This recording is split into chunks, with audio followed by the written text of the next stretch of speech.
I'm just sitting here and I just realized, and I was just sitting here thinking, I really like to play with my own life because I sat here and thought about the time where I was like low key dating a Freemason, and I feel like low key he tried to sacrifice me.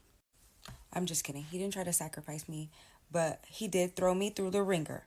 Not literally, not physically, but he did throw me through the ringer, okay?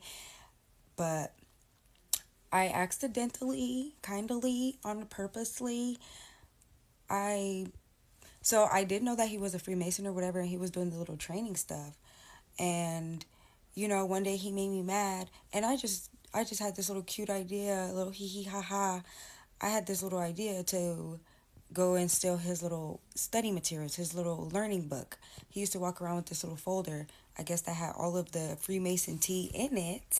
So what I did was I went to his room, I grabbed it, and I took it to my room, and I opened it, and then I literally felt sick to my stomach. Yeah, I literally felt so sick to my stomach, I called my dad. Yeah, I'm a girl with daddy issues, so me calling my dad is like the equivalent of me calling the police. Like, we don't do that, but in emergencies, we do.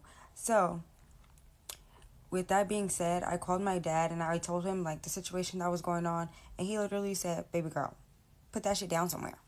Don't go through that." But me being me, I did it anyway. I'm low-key scared to really repeat like what I seen. It was hella years ago, but like I seen some stuff. But I seen the stuff about like the secret handshakes, obviously the type of clothes that they wear, the type of clothes that they have to wear on certain days of the week. Um, some third eye stuff that I wasn't supposed to see. Obviously, like manipulating a mass of people to think that you're, greater than what you are, or whatever the case may be.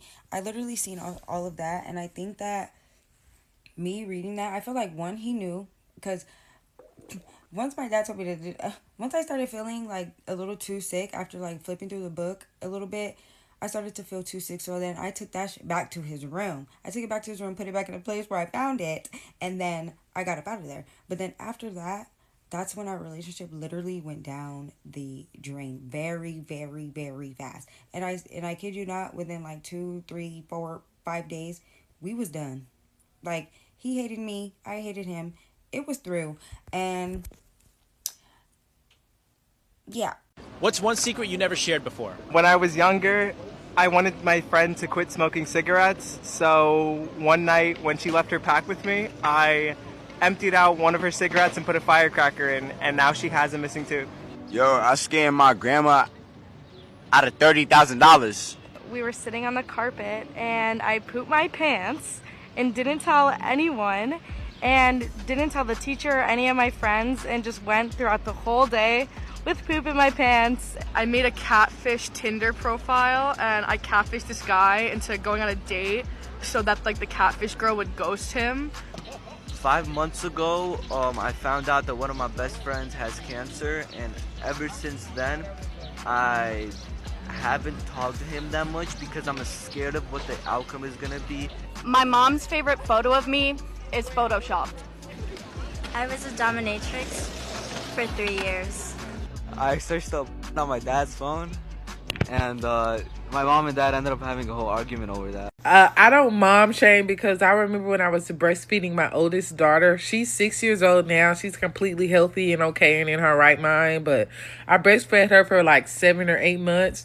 In that last month I was breastfeeding her, she was like teething, like growing teeth in her mouth and stuff. And her pediatrician was like, "Oh yeah, you can still breastfeed her. Like, y'all gonna work around her teeth or whatever." And I was feeding her one day and she bit me so hard I threw my baby. I dropped her on the floor.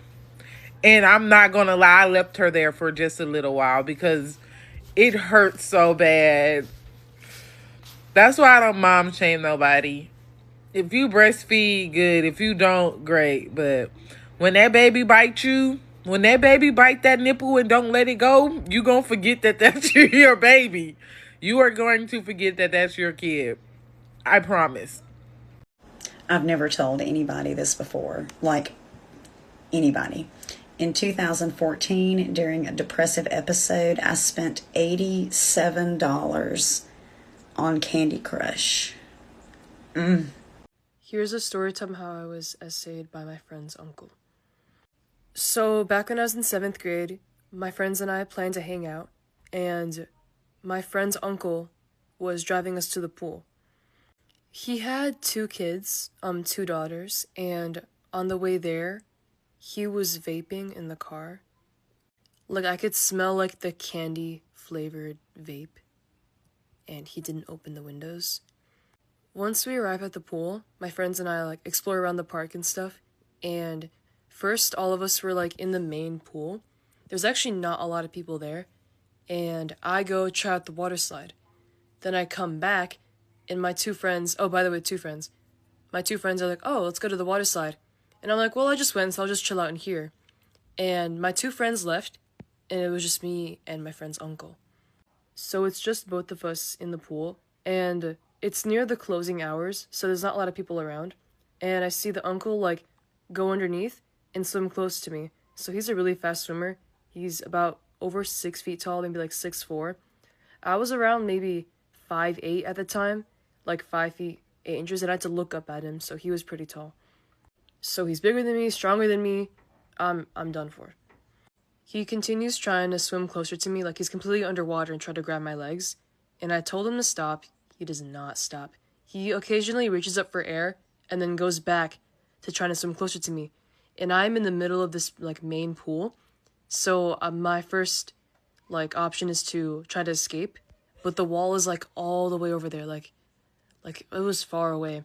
So I'm, like, to the point I'm, like, jumping in the water, trying to run away from him. And then he just goes behind me and puts his head between my legs, like trying to spread my legs so his head can fit through them. And it felt like I had no control.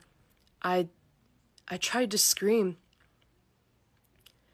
It's like something was blocking me from screaming. This is one of my worst, like, feelings, is, I'm like, my legs are right here, and he's, like, kind of, like, I'm on his shoulders, and he's, like, grabbing my legs, so I can't move, and I'm really high up, so he's over 6 feet tall, now I'm, like, up in the air, 8 feet, and, okay, so I try to scream, and it's, like, nothing comes out, like, I'm, like silent, like, I just go, it was, I felt like I was trapped, and, like, I told him to stop, and I was thinking, like, I was, like, pushing him, like, stop, so eventually he brings me down, but he continues trying to touch my legs.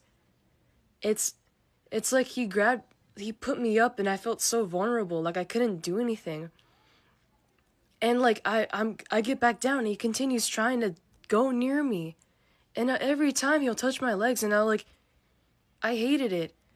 I felt like I had no escape, and it was so horrible. Like, maybe I should have, like, told my friends or something, but I don't know. And then my friends came back, and I just, like, acted like nothing happened, kind of. And when we were out of the pool, he, like, called me a skeleton. Like, he was like, haha, you're a skeleton. How old was I? 7th grade. I'm not sure how old, but I was, like, 13, 14, maybe younger. And he, like, kept making comments on my body, and I kind of just laughed it off, even though I didn't really find it funny that he called me a skeleton. None of my friends did anything about it, and he was also vaping on the ride back. So I never told anyone actually about this. I mean, I told my mom, but, like, I didn't tell my friends about it. They don't know about it. I never hung out with them since. Thank you for listening.